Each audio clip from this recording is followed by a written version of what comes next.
So we're talking about AC systems here. Could you tell me how a split system works?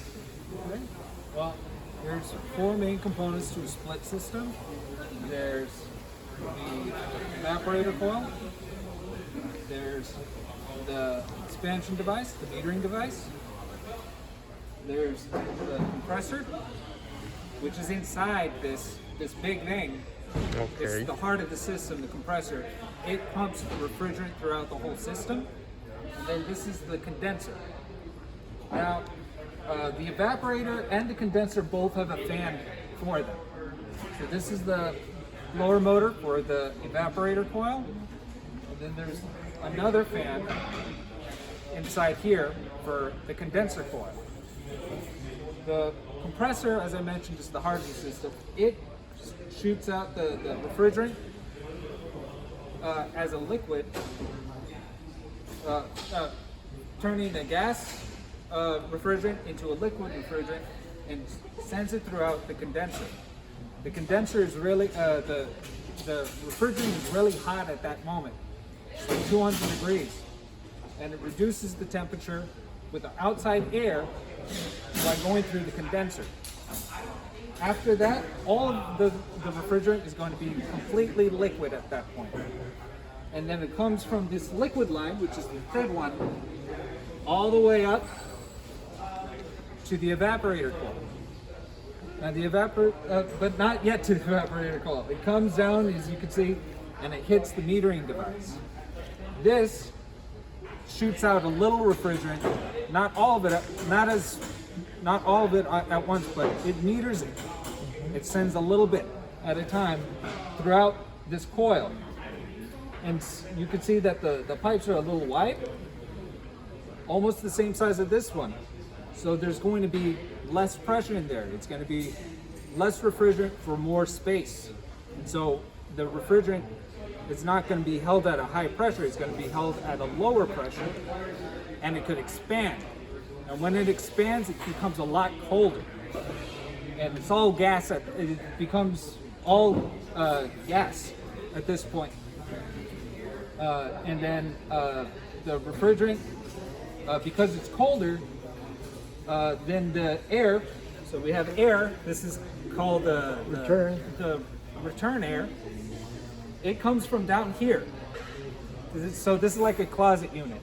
It comes sitting in the closet, the return air comes over here, passes over the cool evaporator coil, and is being sucked up by this blower motor. So this is bringing the air through this very fast and shoots it out to the supply, which goes throughout the house. So this evaporator coil is taking the heat from the house. So all of this is making all the refrigerant completely into a gas for sure. Because the higher the temperature, the more likely it wants to turn into a gas. So, or it wants to turn into gas because of that. And so all of it returns to another pipe right over here. It's hard to see it. I missed it too. But all of it returns over here to the suction line. The suction line is all gas. You want it all to be gas because you don't want any liquid to return to the compressor, and it starts the process all over again. All the gas turns to liquid again and shoots out to the condenser, where you make sure all of it turns to liquid. So we've got the different, I didn't mention the temperatures yet, but we've got different temperatures going through the system. So let's start off with the air. This is the supply, this is the return, sorry. The return air, normally the person's thermostat is set up to 75 degrees. Set point. Set point, right?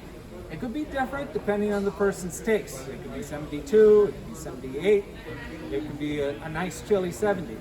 It's up to them. So we have it 75 degrees, right? Going through here, it hits the evaporator coil. The evaporator coil, this is an R410A system. Evaporator coils normally run at 40 degrees. So when it's 40 degrees, this air increases this temperature, and the suction line temp becomes 55 to 62 degrees. So from 40-ish degrees, to 55 to 62. But the air temperature changes as well. The air temperature changes to between 55 and 60 degrees and gets sent throughout the house. So that's the supply. Over here it continues and it hits the compressor. The compressor squeezes the gas in the gas refrigerant, squeezes it and sends it through the system, and it becomes a very high temperature, the 200s, very high temperature, very high pressure. But we're not recording that. Normally we look at what comes out of the condenser. So it shoots it into the condenser. The condensing temp is 110 to 120 degrees Fahrenheit. That's the temperature when the refrigerant, which is all gas, turns into a liquid between those temperatures. And then it gets sent out from this liquid line back to the evaporator coil. Now, we read our values right over here. So there's the liquid line reading part, and then the suction line. We would read the suction line pressure to be 120 to 140 psig, right over here. And then the liquid line pressure to be 340 to 390 psig. And then the liquid line temperature is hotter than the suction line. I said the suction line is normally 55 to 62 degrees. The liquid line is about 85 to 105 degrees. I'd say it's more like 105 in the valley. And then, well, we also have, let me talk about thermostat, the wall thermostat. It's a device that works with a low voltage, which is 24 volts. We have a transformer up there that transforms the 230 volt into a 24 volt. Goes in here. It has 4 wires. Usually it has 4 wires. Sometimes it has 5 wires. But the majority of the time, the domestic air conditioning systems work with 4 wires, which is the green. Well, the green one, which is the fan. This is a switch. Works like a switch. It's the green one, that's a fan. The white one, which is the heating. The yellow one, it's the cooling. And the red one, which is the one that brings the power into the system. Okay, into the thermostat, I'm sorry. And then we can also, this is the device that has a sensor of the temperature inside the room or the house that's being cooled down. so if we're wanting 75 degrees in the house. Oh yes, we have a set point. Usually, let's call 75%. I mean 75 degrees. But it all depends. Like you said, it all depends of. Some people want it at 78, 80. Some people want it at 73, 72. So if it's above 75, it'll call for cooling. Yes. And that'll activate the yellow wire. The yellow wire. And the fan. And the fan. And then if it's below that temperature, it'll ask for heating, and it'll activate the white wire and the fan. And then you have Fan this, always. this PVC. Let's talk about the PVC. Since there's warm air, warmer than the evaporator, there's warmer air going through the fins of the evaporator. It's taking out the moisture, the humidity outside of the room or house that it's cooling down, and it hits the cold evaporator. It forms water. It condensates. It's called condensation. It's a condensation. So, and it's got here like a P-trap, which is necessary, and this takes care of the condensation. The condensation goes into the sewer of the house, or takes it out of the house. All through PVC. Nowadays, it's PVC. We got, in this case, we have a switch here, which it's a safety switch. Whenever it gets plugged up, we will stop the unit, either outside unit only, or it will be wired it will be wired stopping both units, the indoor and the outdoor unit. Normally it's wired to stop only the outside unit. What else can I say? Well, since we're already over here, there's sometimes, well, we have filters. Oh yeah. Right? So this is something that people buy for their air conditioning systems all the time. It's that square piece that you put right before you get to the air handler, right? Mm-hmm. And so I'll tell you what that filter does.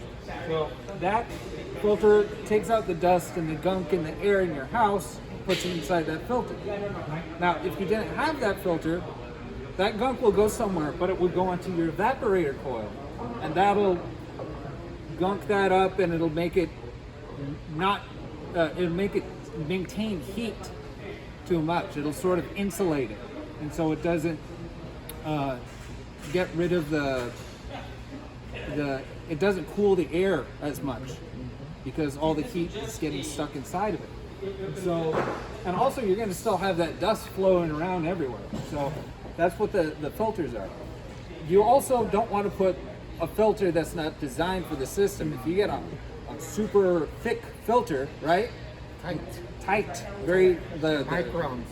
Like really tight one. Not enough air is going to go flowing through this, and it'll not send enough air through the house, and you're not going to cool the house as much. And sometimes it gets to the point that it starts freezing up. Yeah, there's no air circulation, enough air circulation forming up frost. That happens also when the evaporator is dirty. Yeah, when the evaporator is dirty, it'll frost over. And that's one of the questions. When you block the airflow, what will happen? When you block the airflow of the inside unit, of the airflow, it's the return air. It starts freezing up the coil. That's what happens. It starts freezing up the coil. It gets to the point that all these lines right here get white frost. They're formed ice. After frost, they gets to the point of forming solid ice. Solid ice. And on this case, if you block the airflow into this unit, the condenser, pressures go up. And then the amperage goes up also for the compressor. See, the compressor's struggling to it works. Let's put it this way: it suffocates. It's trying to do the job, but it starts building up amperage, and that's bad for the condenser. That is really. Not only will the compressor get hotter, the subcooling is the amount of temperature this goes below. Not condensing. Boiling. Yeah. The boiling's on this. Condensing. Yeah, the condensing point. At the condensing point, the amount of temperature you go past that downward is subcooling. It's not going to have as much subcooling if the whole system is extremely hot because this is blocked up. So it'll go a little less, and your house is going to feel not as cool because this is working so much harder, and your compressor will eventually break because the high pressures and the high heat put a lot of strain. The amperage of the wire, like you said, shoots up. And then there's another thing that we want to talk about, which is the filter dryer. The filter dryer usually goes out here on the liquid line, okay? On the liquid line, but in this case, the factory put one. It's a good kind of condenser unit. It's got a filter that comes from factory, which was the one that we cannot see in this case. But there's a filter dryer that takes care of the moisture. The worst enemy of a refrigerant is the moisture. It's going to be the moisture. What else can we say about it? Well, also we have insulation on these lines, Oh, yes. and so the insulation is important because on the suction line, like we mentioned, the evaporator coil could frost up. This line could frost up too because it's or not frost up, but it could sweat because it's colder than the attic or the ambient air in the area. So this will start sweating and put stuff on the roof or on the floor, wherever it is, it'll start sweating and make that place wet. You can get mold. So you cover it up so it maintains the same temperature.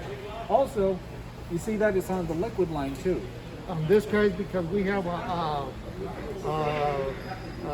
heat pump system, which we're not going to talk about today. We're not going to talk about heat pump, but in this case, we have to cover also the liquid line because it's a heat pump, and when it reverses. So this would be like a suction line, yes, like you said. But also like another safety measure for that's the case for any heat pump. But newer units also encourage even having the liquid line covered because you don't want any of the liquid to turn to gas before it hits the metering device. Because this is only supposed to shoot liquid through it to turn into gas afterwards, not before. And well, what else can we talk about? We already talked about the blower, the blower motor, and there's some other things like capacitors and like you said, mediate device. And we got the heating system up there, which we're not going to talk about today. And I already talked about the thermostat, filter dryer, PVC line, condensation line. It's called condensation line. You got anything else for us? Well, that's it. Thank you very much, guys. Thank you guys. Thanks a lot for your time. I hope you heard us. Yes. Thanks a lot. Bye-bye.